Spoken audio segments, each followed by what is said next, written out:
Tapi kalau kita pikir-pikir lagi ya, kita ngebahas Mas apa nih? soal nasional ini kayaknya yang serius betul gitu loh. Kita ngebahas, kita menentukan pilihan presiden. Apa sebetulnya manfaat paling besar yang bisa kita rasakan dari presiden yang letaknya nanti di pusat ibu kota di Jakarta dengan kita yang jauh di pelosok desa kayak gini? Banyak. Berbeda halnya dengan mungkin orang-orang ataupun teman-teman kita yang posisinya dekat dengan ibu kota ataupun dekat dengan yang tinggal di daerah perkotaan. Mungkin mereka merasakan langsung manfaat dari pembangunan ataupun kebijakan yang nanti dibuat. Sementara kita hari ini mentok-mentok yang kita rasakan pun mungkin soal naik turunnya harga barang. Tapi ada atau tidak hal-hal lain yang mungkin sebetulnya yang bisa dirasakan dampak daripada itu mungkin, tapi kita tidak terlalu merasakan gitu. Sebenarnya sih banyak yang bisa dirasakan, kebijakan pemerintah pusat yang dirasakan oleh masyarakat seluruh tanah air gitu kan. Termasuk infrastruktur juga ada, walaupun kita di pelosok. Seperti ini, aspal ini, ya kan? Ini dia kan, artinya langsung APBN, cuman yang diserahkan kepada daerah, bukan APBD murni. Terus listrik, banyak lagi pendidikan, sarana-sarana pendidikan, apalagi banyak sebenarnya dirasakan oleh masyarakat terkait kebijakan-kebijakan baik terkait masalah pelayanan publik, ya kan?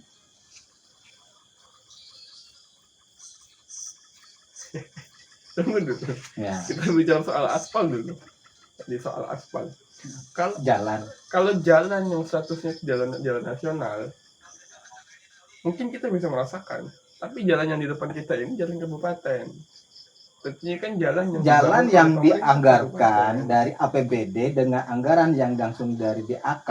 Ya. Itu dana alokasi khusus. Iya. Itu artinya DAK siapapun presidennya barang itu tetap turun. Nah betul, tapi kalau artinya gini, ini kan dari pusat nih, ya kan? Termasuk PLN juga listrik itu udah kebijakan pusat tuh, ya kan? Artinya kan banyak juga gitu loh. Jalan ini tidak semurni langsung dibangun oleh APBD gitu loh. Artinya kan dampak turunan sebetulnya, ya kan? Jadi selain mungkin bantuan kepada masyarakat yang kurang mampu, ya kan? Itu masih sampai sekarang pun masih ada. Ya. Artinya itu yang turun ke daerah gitu, bahkan mungkin ke pelosok gitu kan. Nah, selain bantuan sosial, terus apalagi ya, mungkin BPJS, ya kan? Ya. Tapi sebetulnya pertanyaan tadi itu kan muncul sebetulnya dari kalau kita mungkin sering berbaur dengan masyarakat, kita bakal nemukan pertanyaan ataupun pernyataan semacam itu. Jadi ada yang bilang, apa sih untungnya kita milih si A milih si B, apa sih untungnya kita repot bahas itu, toh ujung-ujungnya kita tetap kerja kayak biasanya, kita makan kayak biasanya gitu loh. Kerja juga gitu ya, kalau nggak kerja nggak makan gitu. Ya pandangan beberapa pernyataan dari masyarakat awam lah yang mungkin tidak begitu mendalami hal-hal kayak gini gitu. Iya, pandangan Om sebagai RT bagaimana? Bukan RT. Sebenarnya gini juga, banyak masyarakat awam itu ngapain sih kita datang ke TPS untuk memilih si A, si B, si C, toh juga ujung-ujungnya kita kerja juga gitu. Ya. Artinya gini, mereka yang apatis terhadap terhadap pemilu gitu kan. Artinya mereka pengen, kan banyak nih yang mungkin nanti juga memberikan pandangan apa ya, atau golput lah ya bahasanya, menolak, artinya untuk itu sebuah pilihan juga sih. Golput itu juga sebuah pilihan. Ya, Golput sebuah pilihan, artinya dia menolak menjadi orang ramai. itu gitu. bagian daripada sikap politik seseorang. Betul, artinya gini, karena ketidakpercayaan timbul akibat ketidakpercayaan terhadap pemerintah, akhirnya mereka apatis lalu golput gitu kan. Itu sebuah prinsip bagi mereka yang seperti itu. Tapi bagi kita yang hidup dan diatur oleh negara, mau tidak mau tetap harus ikut gitu loh. Artinya kita juga harus apa ya, harus ikut andil dalam sebuah pesta demokrasi. Kita mau tidak mau, kita nggak milih pun juga tetap akan dipimpin oleh pemerintah dan sistem gitu kan. Artinya bagi kita yang mungkin mengerti tentang hal ini, ya mau tidak mau memang kita harus ikut. Tidak bisa kita memberikan pandangan lalu golput, karena bagaimanapun golput itu kalau kita pikir ibarat gini loh, menolak menjadi orang ramai antara iya dan tidak di tengah-tengah gitu loh. Kalau ibaratkan orang itu apa ya, mohon maaf, banci ya banci mungkin gitu ya. Ya kan seperti itu, menolak menjadi orang ramai gitu kan. Ya. Tapi satu hal yang sebetulnya menjadi catatan ketika kita masih menemukan orang-orang ataupun masyarakat yang berpikiran seperti itu, artinya kan ada beberapa kekurangan atau mungkin bisa kita katakan sebagai kegagalan di dalam proses demokrasi kita. Karena kan di dalam demokrasi itu banyak pemainnya.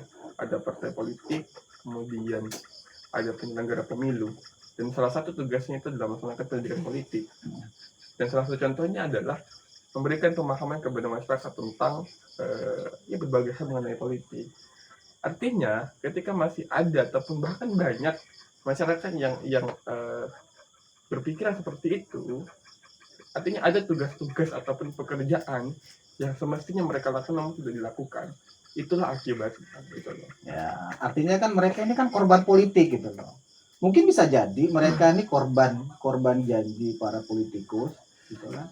Memang kalau kita rata-rata gini, masyarakat kita yang masih berpikiran seperti itu mungkin kecewanya di politik tingkat bawah lah ya, artinya di tingkat daerah, seperti mungkin kecewa mungkin saat pileg atau pilkada gitu kan. Mereka nggak melihat sebenarnya bahwa pembangunan itu dibangun itu menggunakan politik gitu, menggunakan sistem gitu. Pembangunan yang ada di setiap daerah, di masyarakat, ini itu apa segala macam itu juga menggunakan sistem gitu. Artinya kita kalau semakin diam, lalu mungkin lah anggap aja orang satu kampung ini pilih golput gitu kan, time semua atau putih semua seperti itu, menolak dengan adanya pemilu seperti itu. Artinya nanti di TPS itu mungkin 0, sekian persen aja yang datang gitu kan. Apakah ini tidak akan menjadi bumerang bagi masyarakatnya sendiri gitu? Iya kan? Artinya nanti, oh ini masyarakat nggak mau diatur, oh ini masyarakat nggak mau dibangun gitu.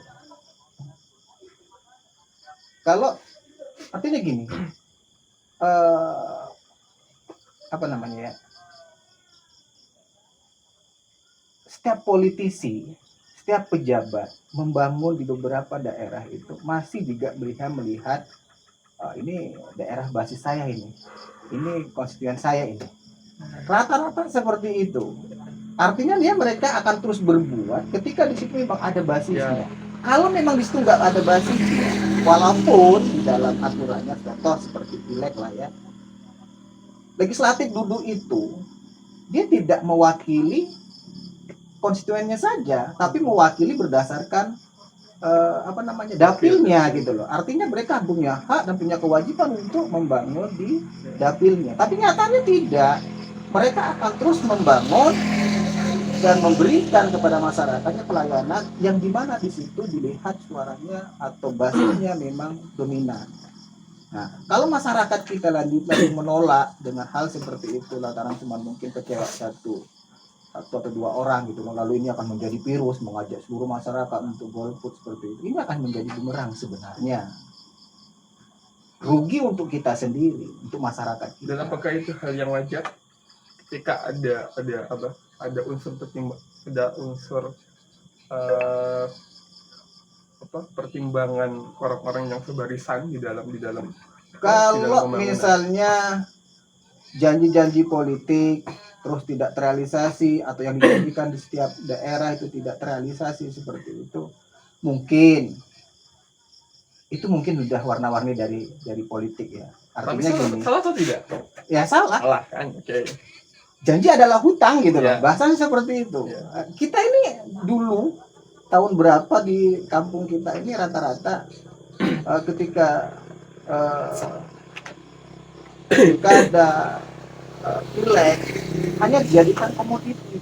Artinya mereka cuma diperas, diambil suaranya, hanya diberikan sembako dan lain sebagainya, bukan berupa pembangunan ya, hanya diberikan hal seperti itu, mereka sudah senang, padahal ruginya ke kita gitu loh. Artinya apa? Tidak ada pembangunan yang bisa dirasakan oleh masyarakat kita, ya kan? Hanya datang diberikan, mohon maaf, sembako, air kaleng setiap tahun sekali menjelang Lebaran gitu kan. Apakah masyarakat cukup seperti itu? Tapi bagian masyarakat senang diberikan seperti itu. Tapi kalau kita melihat secara keseluruhan, kita sebenarnya rugi.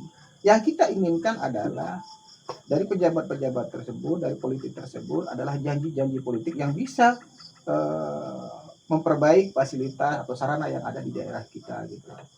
Artinya aspirasinya itu bisa dan aspirasinya itu bisa disalurkan atau bisa bermanfaat untuk orang banyak. Bukan hanya sekedar, mohon maaf, terkaleng, tepung, telur menjelang Lebaran nih, ya kan? Nah seperti itu. Nah yang tidak kebagian telur, air kaleng seperti itu, akhirnya timbul, aku nggak kebagian, aku nggak dapat apa-apa, kecewa. Hal yang wajar. Padahal itu resiko daripada sikap politiknya. Nah, itu biasa. Cuman satu hal yang perlu kita kritik tak sedap lah. Main lacak nanti. Hah? Jam berapa? Kan namanya lacak. Kita kerja aja nih. Namanya lacak nih. Ayolah. Lacak kita skip nih. Ya, lacak ya. Satu dulu. Nah. Tapi satu hal yang perlu kita kritik daripada politisi hari ini adalah sikap tidak profesionalismenya dan membatalkan pernyataan bahwasanya politik itu adalah cair. Gitu. Karena gini, ketika seorang politisi ini mencalonkan sebagai anggota dewan ataupun bupati, gubernur dan sebagainya, terpilih mereka menjadi dewan ataupun bupati ataupun gubernur, tempat-tempat yang dibangun itu adalah yang diutamakan itu tempat-tempat yang menjadi tempat orang-orang yang memilih dia. Basisnya. Artinya orang-orang yang mungkin di wilayah ini misalnya, orang ini bukan orang-orang yang milih aku, orang itu diketepikan. Artinya kan itu sesuatu hal yang sebetulnya tidak boleh dilakukan oleh seorang politisi. Benar.